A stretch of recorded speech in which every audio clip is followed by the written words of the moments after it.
Assalamualaikum warahmatullahi wabarakatuh. Jumpa lagi dengan saya Al Fakir. Yuk kita ngopi dulu biar sedikit pinter.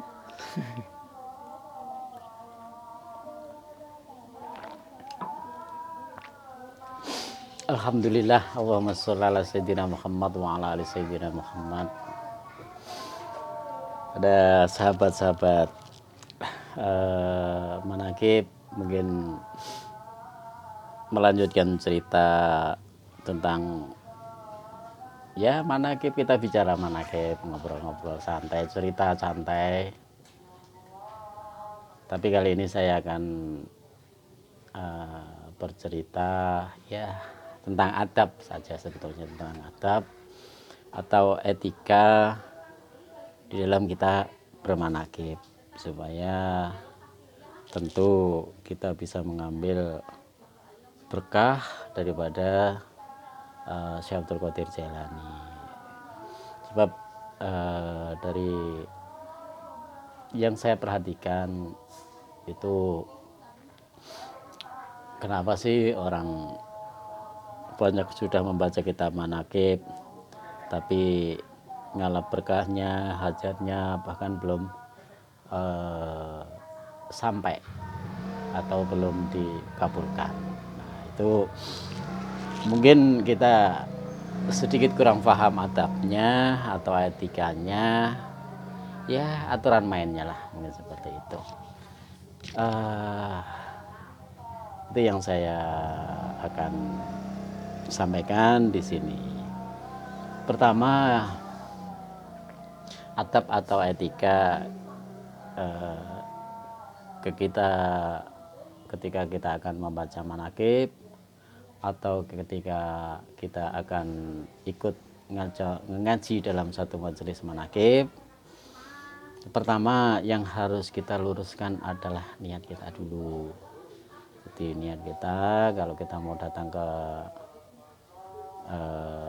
majelis manakib, luruskan niat dulu dengan niat bihormati Syekh Abdul Qadir Jailani, dan dengan niat mahabbah kepada Syekh Abdul Qadir Jailani. Itu dulu yang penting. Nomor satu adalah niat. Jadi innamal a'malu niat dulu.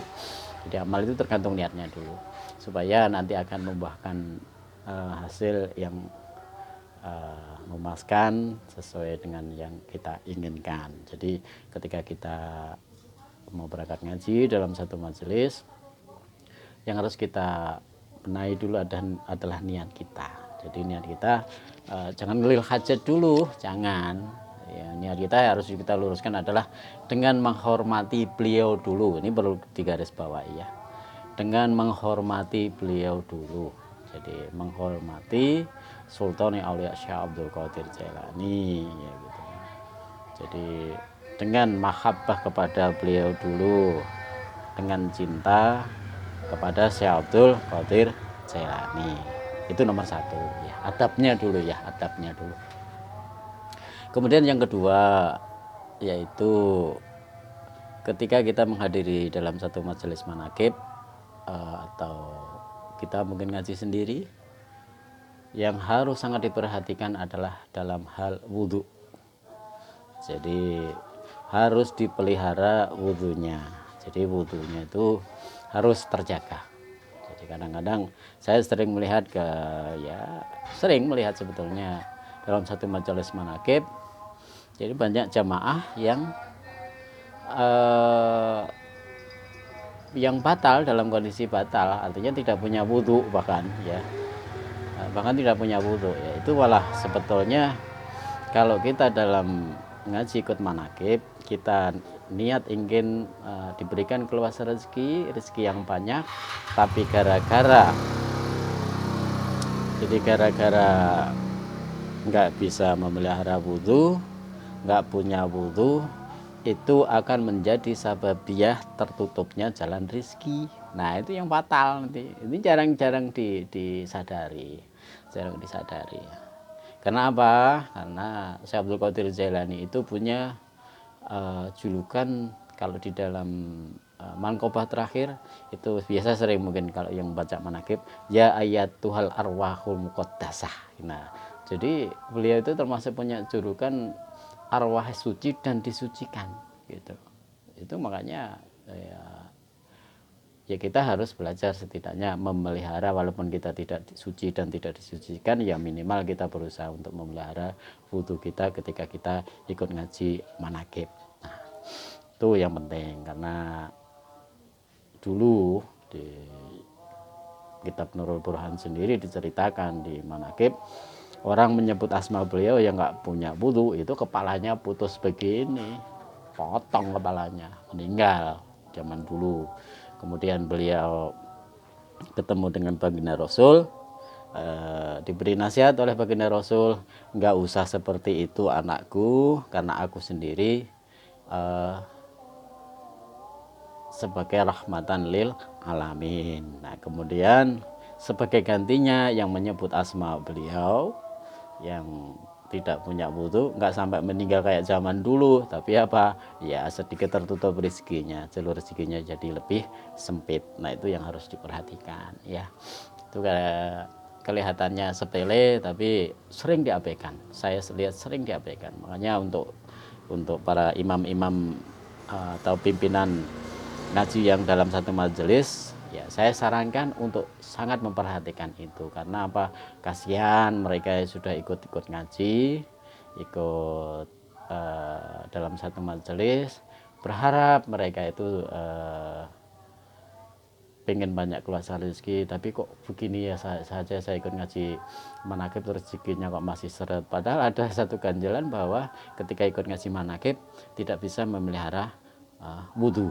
Nah, itu yang sangat penting ya, sangat penting menurut saya. Nah, terus bagaimana andai kan kita misalnya dalam satu majelis dalam posisi ngaji, kemudian kita kentut batal. Itu kadang-kadang sering terjadi ya. Ya sebaiknya kalau saran saya sendiri, udah nggak apa-apa, keluar majelis saja dulu, kemudian ambil wudhu, balik lagi gitu. saya pun begitu ya, kadang-kadang ya namanya kadang-kadang pas lagi masuk angin, kadang-kadang wah lagi ngaji baca kitab pun kentut ya, saya harus standby dulu, berhenti dulu sejenak, ambil wudhu lagi, balik lagi, mengawali dari manqobah yang terakhir dibaca itu tadi. Nah, itu termasuk etikanya ya. Jadi etikanya di dalam ngaji kitab manakib ya, itu ya yang penting adalah belajar memelihara wudhunya dulu, luruskan niat dengan niat bihormati Syekh Abdul Qadir Jailani, kemudian mahabbah kepada beliau Syekh Abdul Qadir Jailani untuk ngalap berkah dan karomah beliau. Yang kedua, memelihara wudhu. Nah, ini yang ya sih kelihatannya sederhana tapi kadang-kadang sering kita abaikan ya. Sederhana sebetulnya tapi sering kita abaikan ya. Yang ketiga, ini berkaitan dengan masalah teknis tawasul. Teknik tawasul seperti biasa mungkin setiap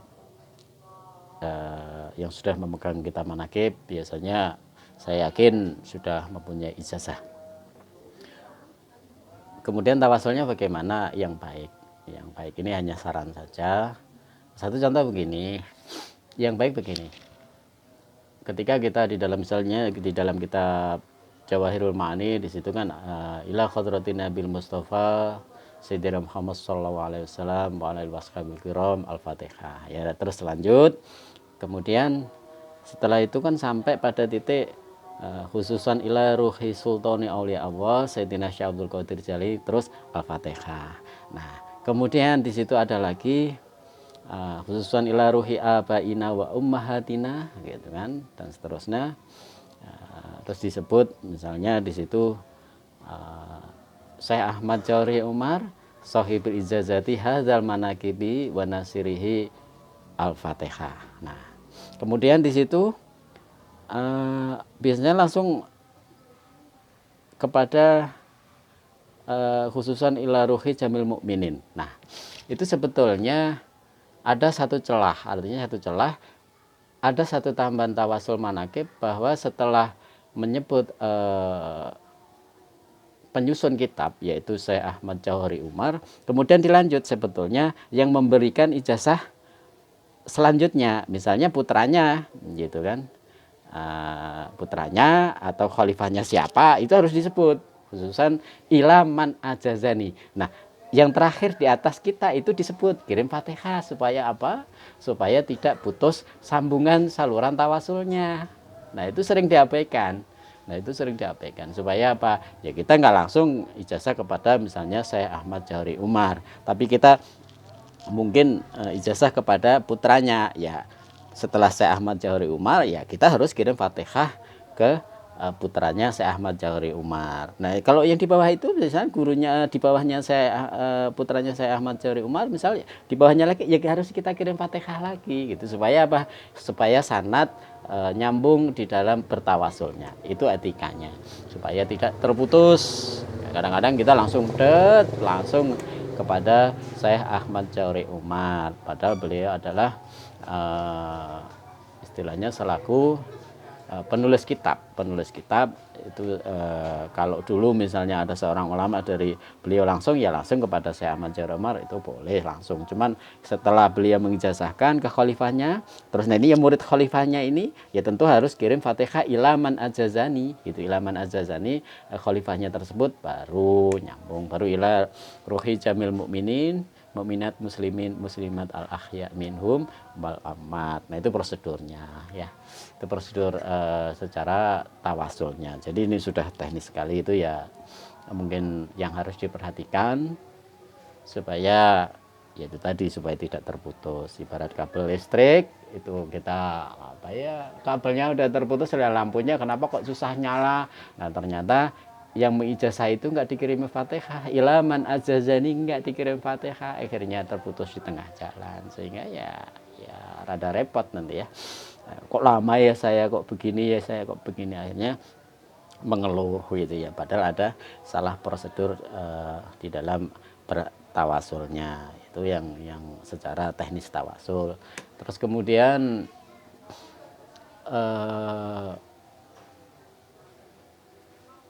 saya kira yang kalau untuk secara teknis untuk pas waktu ngaji itu yang. Terus kemudian ada teknis lain ketika kita membaca kitab Manaqibnya Syekh Abdul Qadir Jailani, alangkah baiknya ketika misalnya Balaghahu ta'ala, sebelum Balaghahu kan ada kalimat Syekh Abdul Qadir Jailani ya, ketika menyebut asma beliau itu Al-Fatihah kirim sekali. Nah, ketika kita melihat misalnya di situ di tengah-tengah kitab Manaqib ada intinya kitab Manaqib yaitu la ilaha illallah Muhammad Rasulullah Syekh Abdul Qadir Waliyullah, di situ kirim Fatihah sekali kepada beliau, kemudian dilanjutkan membaca kitabnya. Nah, itu secara teknis di dalam bertawasul, di dalam membaca kitabnya supaya yaitu tadi supaya ya lebih tertib. Kalau tertib nanti insya Allah ya tentu berkahnya juga akan berbeda dengan hal yang lain. Karena apa? Karena memang sudah, kalau sesuatu tertib ya insya Allah berkahnya juga akan berbeda. Kemudian setelah wudhu, cara tawasul, terus teknis membaca kitabnya, kemudian ada di titik-titik yang kalau masih di jalur di titik-titik, kalau di kitab Jawahirul Ma'ani itu ada titik-titik kalau jalur nasab ya, jalur nasab pertengahan itu ada kan kalimat titik-titik dari jalur ayah, jalur ibu. Yang pertama jalur ayah, kemudian titik-titik, yang kedua jalur ibu. Nah titik-titik ini istilah dengan kalimat ya arhamar rahimin, ya arhamar rahimin, ya arhamar rahimin farj alal muslimin, itu boleh. Atau juga la ilaha illallah Muhammad Rasulullah Syekh Abdul Qadir Waliyullah, boleh. Atau juga membaca la ilaha illallah Muhammad Rasulullah Sayyidina Uzair Abdullah, Isa Abdullah, Ummu Maryam Amatullah, Syekh Abdul Qadir Waliyullah, itu lebih baik lagi. Nah, itu di dalam ada ketika kita membaca kitab Manaqib, khususnya yang kitab Jawahirul Ma'ani. Nah, terus kemudian untuk teknis menyampaikan suatu hajat, bisa di awal atau di akhir tengah doa, itu boleh. Misalnya di awal begini, ketika di awal misalnya gini, khususon ila ruhi jami'il mu'minin wal mu'minat muslimin wal muslimat, kemudian lanjut khususon ila hajatina hadhihi, ya, jadi khusus untuk hajat kita semua, yaitu nah disitulah minta diam dengan sendirinya, dia minta kepada Allah, ya Allah saya minta diberikan keluasan rezeki dengan berkahnya Syekh Abdul Qadir Jailani. Nah itu dalam hati ucapkan terus, ya Allah saya diberikan, mudah-mudahan diberikan sehat walafiat seluruh keluarga saya, keluarga sakinah mawaddah warahmah dan seterusnya dengan berkahnya Syekh Abdul Qadir Jailani, dan terus sebut aja terus, atau dengan karomahnya Syekh Abdul Qadir Jailani. Nah itu bisa di awal tawasul menyampaikan hajatnya, atau di akhir ketika tengah doa. Misalnya kan di situ kan inna natawassalu bika ila rabbika, ya. Misalnya kalimat di situ kan ada ya Syekh Abdul Qadir Jailani inna natawassalu bika ila rabbika fi qadha'i hajatina. Nah kalimat di situ kan ada ya. Jadi ya Syekh Abdul Qadir Jailani inna natawassalu, dan saya bertawasul kepadamu, bika ila rabbika, kepadamu untuk engkau sampaikan kepada Allah supaya hajatku dikabulkan. Baru disebut hadhihi bla bla bla bla bla, terus itu baru disebutkan ya qadhiyal hajat. Nah di situ prosedurnya seperti ya qadhiyal hajat, sebut itunya hajatnya ya. Itu terus sampai akhir sampai doa. Nah kemudian ketika ditutup sudah selesai, kembali lagi kirim surat Al-Fatihah kepada Syekh Abdul Qadir Jailani. Lillahi ta'ala wa bisafati Rasulillah wa karamah wa barakah Syekh Abdul Qadir Jailani Al-Fatihah. Nah itu di dalam penutupan dan mengucapkan alhamdulillahirabbil alamin karena sudah dikaruniai, diizinkan untuk berkumpul di dalam satu majelis yang mudah-mudahan ketika kita ngaji manaqib mendapatkan syafaatnya Rasulullah SAW dan karamah serta berkahnya Syekh Abdul Qadir Jailani. Nah itu maksud saya ya. Ya sedikit itu dari pengalaman saya. Saya tidak bermaksud artinya menggurui, enggak. Itu karena sekian tahun saya, mungkin hampir 25 tahun saya ngaji manaqib, jadi sedikit banyak saya hafal seluk-beluknya di dalam ngaji kitab manaqib. Nah mudah-mudahan yang saya sampaikan ini ada manfaatnya buat kita semua. Saya sekedar hanya berbagi ilmu. Saya yakin banyak yang artinya di luar sana lebih alim, lebih fasih, lebih banyak tahu hal tentang manaqib. Saya hanya berdasarkan pengalaman yang saya alami dan saya lakukan selama ini. Itu aja yang bisa saya sampaikan. Mudah-mudahan ada manfaatnya. Yuk kita ngopi biar tambah pinter. Assalamualaikum warahmatullahi wabarakatuh.